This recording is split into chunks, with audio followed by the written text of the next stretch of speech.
langkah-langkah naturalisasi yang dilakukan oleh Indonesia ini juga diikuti oleh Malaysia. Indonesia pasti akan ketar-ketir. Ini sebenarnya sebuah bukti yang nyata bahwa Indonesia itu selalu jadi momok untuk Malaysia. Mari kita gas!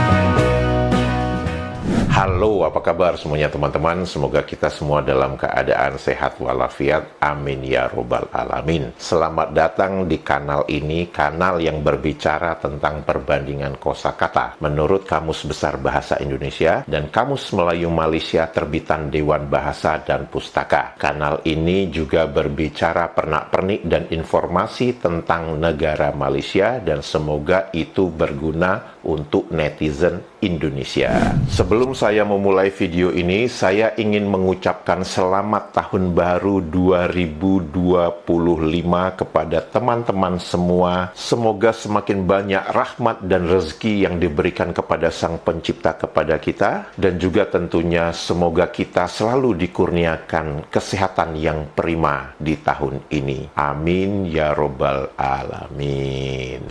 Video kali ini saya akan berbicara tentang dua hal sekaligus, yaitu yang pertama tentang pernak-pernik dan informasi negara Malaysia, dan yang kedua tentang perbandingan kosakata menurut Kamus Besar Bahasa Indonesia dan Kamus Melayu Malaysia terbitan Dewan Bahasa dan Pustaka. Ketika negara Indonesia melakukan proses naturalisasi kepada pemain-pemain sepak bola, di mana Indonesia mematuhi semua peraturan-peraturan yang telah ditetapkan oleh FIFA, kita banyak membaca dan mendengar komentar-komentar miring dari netizen Malaysia. Beberapa komentar dari netizen Malaysia itu mengatakan bahwa Malaysia tidak akan melakukan naturalisasi. Malaysia akan mengandalkan anak asli rakyat Malaysia, tidak akan melakukan naturalisasi seperti yang dilakukan oleh Indonesia. Dan tidak sedikit juga komentar-komentar yang bernada miring dan merendahkan Indonesia dengan mengatakan bahwa timnas Indonesia itu adalah tim Belanda B, karena Indonesia banyak menaturalisasi pemain-pemain yang berasal dari Belanda. Ada juga komentar yang kita baca dan kita dengar mengatakan, mana itu nama-nama pemain Indonesia? Bambang Pamungkas, Kurniawan, Dwi Yulianto, Soekarno, Suparno. Tidak ada nama-nama itu di dalam tim nasional Indonesia. Itu yang selalu kita dengarkan. Waktu berlalu, ketika timnas Indonesia semakin bersinar dan menunjukkan kemajuan prestasi yang bisa terlihat dengan sangat nyata, Malaysia seperti cacing kepanasan, kelojotan. Ketika peringkat timnas Indonesia lebih baik ketimbang peringkat tim Malaysia.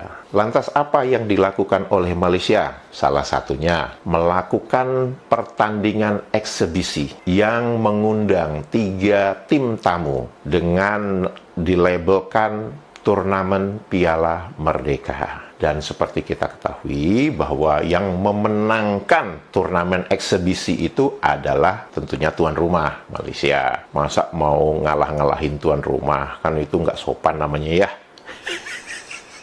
Nah, setelah turnamen Piala Merdeka, di mana Malaysia itu menjadi juara eksebisi di antara 4 peserta, yang di mana format permainannya sekali main, siapa yang menang langsung bisa masuk final. Itu yang didefinisikan turnamen. Nah, apa yang dilakukan setelah itu untuk meningkatkan peringkat Malaysia? Diadakanlah yang namanya FIFA Match Day. Nah, di dalam FIFA Match Day ini, Malaysia itu mengundang negara-negara kecil, negara-negara kepulauan di Pasifik ini untuk bertanding melawan Malaysia. Banyak dari negara-negara ini menolak melawan Malaysia. Mungkin karena Malaysia itu adalah juara Piala Merdeka. Jadi, negara-negara di Kepulauan Pasifik Selatan itu takut semua semua dengan Malaysia. Akhirnya diadakanlah pertandingan dengan lawannya itu India, kemudian kalau nggak salah itu Myanmar atau Laos ya. Kemudian yang satu lagi itu Selandia Baru. Dengan India mereka bermain seri. Dengan Laos atau Myanmar itu Malaysia menang. Dengan Selandia Baru yang dimana secara peringkat Selandia Baru itu jauh lebih baik ketimbang Malaysia, dan harapannya Malaysia bisa bermain seri atau bisa mengalahkan Selandia Baru. Dengan seperti itu peringkatnya bisa naik. Tapi apa yang terjadi? Malaysia justru dihabisin oleh Selandia Baru 4-0. Jadi target untuk menaikkan peringkat dengan melakukan match day oleh Malaysia itu dianggap gagal. Udah ngaku aja gagal itu. Kemudian tibalah turnamen AFF atau yang dulunya bernama Piala Suzuki. Sekarang namanya ASEAN Cup ya, atau Mitsubishi apalah gitu ya. Malaysia menurunkan kekuatan penuh. Tim inti Malaysia itu diturunkan di turnamen AFF ini. Indonesia menurunkan para bocil dengan rata-rata umurnya 22 tahun agar tim ini mempunyai pengalaman bertanding melawan tim-tim inti yang ada di ASEAN. Ketika tim inti Malaysia itu bermain, 9 dari 11 pemain yang ada di Malaysia itu adalah pemain naturalisasi semua. Tidak ada itu nama-nama orang Malaysia. Saya nggak dengar tuh komentar dari netizen Malaysia yang mengatakan, "Wah, di tim Malaysia tidak ada namanya Arumugam, Santok Singh, Mokhtar Dahari." Nggak ada nama-nama itu di tim Malaysia saat ini. Nama-namanya nama-nama bule semua. Saya nggak mendengar tuh komentar dari netizen Malaysia. Ya, saya juga tidak mendengar komentar dari netizen Malaysia yang mengatakan, "Wah, tim Malaysia ini adalah tim yang terdiri dari anak asli Malaysia." Nggak ada itu. Diem, mingkem, udah.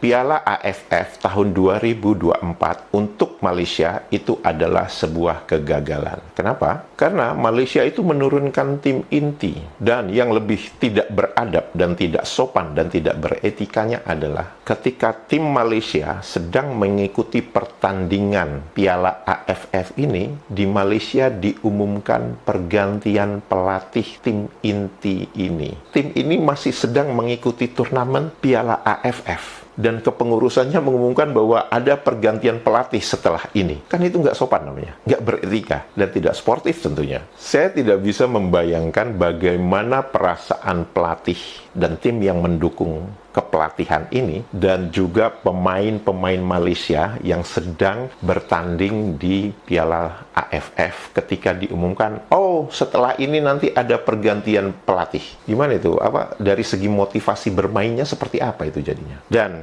seperti yang kita ketahui bersama bahwa Malaysia gagal melangkah ke semifinal di Stadion Bukit Jalil.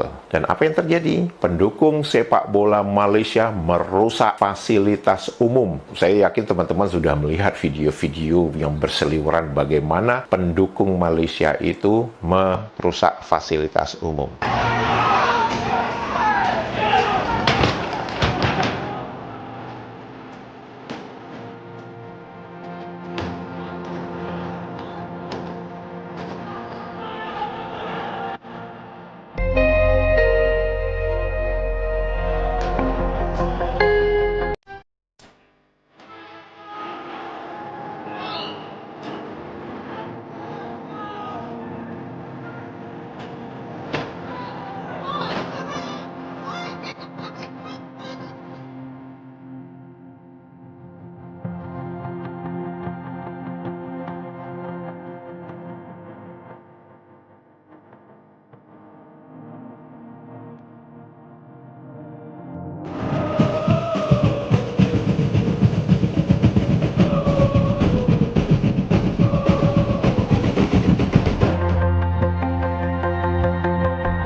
Secara implisit itu menunjukkan bahwa begitu tingginya harapan pendukung Malaysia agar tim Malaysia bisa masuk final piala yang mereka harap-harapkan bisa mereka dapatkan tahun ini. Sedangkan untuk Indonesia, seperti yang disebutkan sebelumnya, bahwa Indonesia menurunkan tim B, tim bocil, tim bocah cilik semua, untuk mendapatkan pengalaman. Saya bisa katakan secara kualitas, tim inti Malaysia itu sama dengan tim B-nya Indonesia. Kenapa saya mengatakan begitu? Karena sama-sama tidak bisa masuk semifinal. Sederhana itu aja.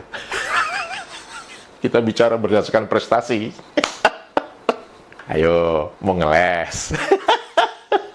Langkah-langkah naturalisasi yang dilakukan oleh Indonesia ini juga diikuti oleh Malaysia. Negara yang mengklaim bahwa diaspora orang Malaysia itu dari Suriname, Madagaskar, sampai ke Kepulauan Pasifik Selatan. Saya rasa kita semua sangat setuju dengan sebuah kalimat bijak ini, bahwa kegagalan itu akan terasa semakin menyakitkan jika diawali dengan angan-angan kosong. Saya yakin teman-teman banyak membaca dan banyak mendengar komentar-komentar dari netizen Malaysia, bahkan konten kreatornya Malaysia, ketika gosip tentang proses naturalisasi beberapa pemain yang akan dimasukkan ke dalam tim Malaysia. Konten kreator itu mengatakan seperti ini misalnya, sebentar lagi pemain A akan bergabung ke tim Malaysia. Malaysia akan masuk ke Piala Dunia. Malaysia akan mengikuti Piala Dunia. Peringkat Malaysia akan berada di bawah peringkat 100 dunia. Indonesia pasti akan ketar-ketir. Ini sebenarnya sebuah bukti yang nyata bahwa Indonesia itu selalu jadi momok untuk Malaysia. Udah ngaku aja, naturalisasi lo ikut-ikutan. Peringkat Indonesia lebih baik ketimbang Malaysia, lo kelojotan, ya kan? Konten kreator Malaysia yang mengatakan ini, itu lupa bahwa sepak bola itu adalah permainan tim, bukan permainan individu. Jadi mana ada logikanya? Hanya dengan satu pemain, terus langsung otomatis Malaysia itu bisa mengikuti Piala Dunia tanpa ada kualifikasi. Langsung peringkat Malaysia menjadi di bawah 100 gara-gara kehadiran satu pemain ini. Itu nggak ada ceritanya. Permainan sepak bola itu permainan tim, bukan permainan satu orang. Kalau permainan satu orang ya Lee Chong Wei aja lah gitu kan ya. Mereka yang suka berangan-angan tidak mengenal kata proses. Itu adalah salah satu ciri orang yang suka berangan-angan. Percayanya dengan simsalabim, abrakadabra, berubah dari seorang gadis desa yang lugu, tiba-tiba menjadi Cinderella. Itu kan persis kayak di cerita-cerita dongeng ya. Nasib apes pertama Malaysia itu adalah ketika berusaha menaturalisasi pemain yang bernama Matsdale. Mereka yang berangan-angan ini mengatakan bahwa kalau Matsdale ini bisa masuk ke tim Malaysia, maka prestasi Malaysia akan mencanak-canak. Mencanak-canak kemana juga saya nggak tahu maksudnya apa. Ternyata buyutnya Matsdale yang lahir di Singapura.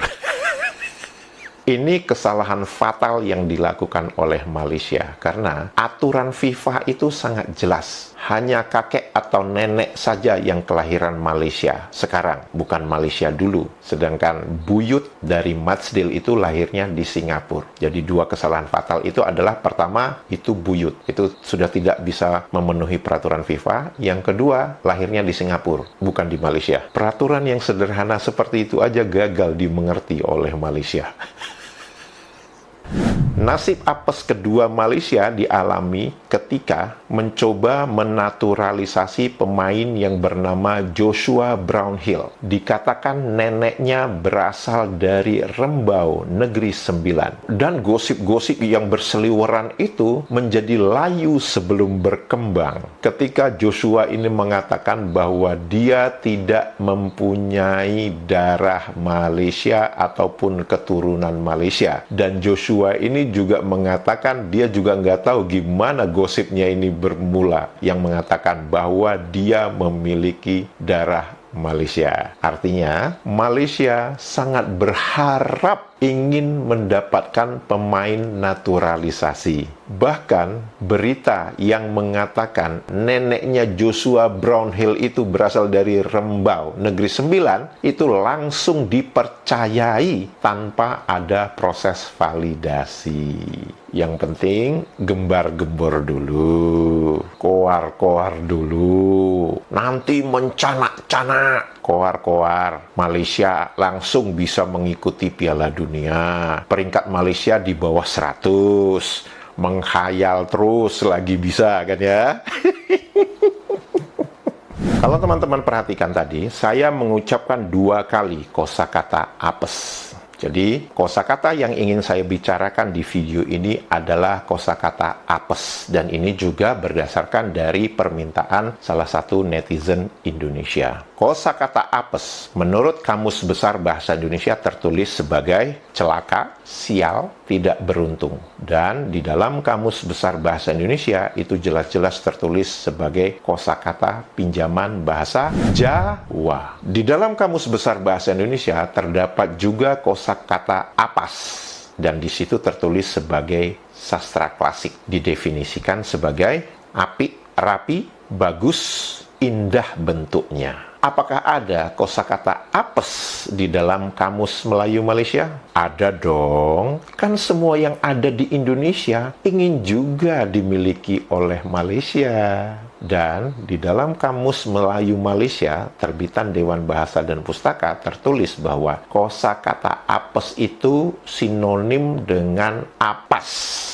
Mari kita lihat apa definisi apas di dalam Kamus Melayu Malaysia. Definisi pertama itu adalah anggun, kocak, tampan. Dan kalau teman-teman perhatikan, definisi ini sama dengan definisi kosakata apas di dalam Kamus Besar Bahasa Indonesia. Apakah itu suatu kebetulan? Teman-teman yang sudah melihat video-video saya sebelumnya akan terlalu naif kalau dikatakan itu suatu kebetulan, kan? Apas di dalam Kamus Melayu Malaysia juga didefinisikan sebagai sial, celaka. Definisi ini sama persis dengan definisi kosakata apes di dalam Kamus Besar Bahasa Indonesia. Hanya kaum yang tidak bisa berpikir yang mengatakan bahwa itu tidak sama. Tertulis juga di dalam Kamus Melayu Malaysia bahwa kosakata apas yang mempunyai definisi sial atau celaka itu dituliskan sebagai kosakata pinjaman bahasa Jakarta. Padahal kosakata dan definisinya itu sama persis dengan Kamus Besar Bahasa Indonesia, dan di Kamus Besar Bahasa Indonesia tertulis bahwa itu kosakata pinjaman bahasa